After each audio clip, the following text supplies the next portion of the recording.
سلام، به کانال بخندستان خوش اومدیم. حسن داشت از دست لیلا فرار میکرد و قایم میشد. ای بابا، از دست این زیگیل کجا برم؟ ای وای، الان منو میبینه.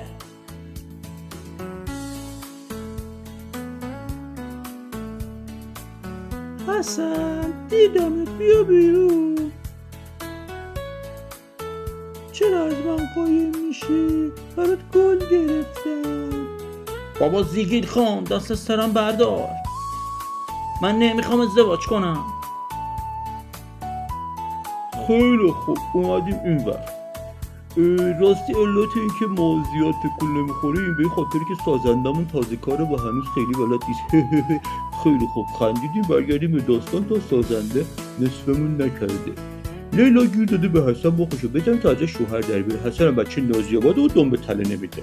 داری ادامه داستان رو میبینی؟ یه سابسکرایب هم بزن، بچه دارم. باشه، یه سوال ازت میپرسم، اگه درست جواب بدی میام خواستگاری. قبوله؟ قبوله. میدونی چرا پنگوانا سواد ندارن؟ نه. چون قطب جنوب برف میاد، همیشه مدرسه ها تعطیله. الفرار. اومدم این وقت. خب حسن فرار کرد. یادت نره حمایت، لایک و سابسکرایب کن تا جوکای خنده‌دار بسازه.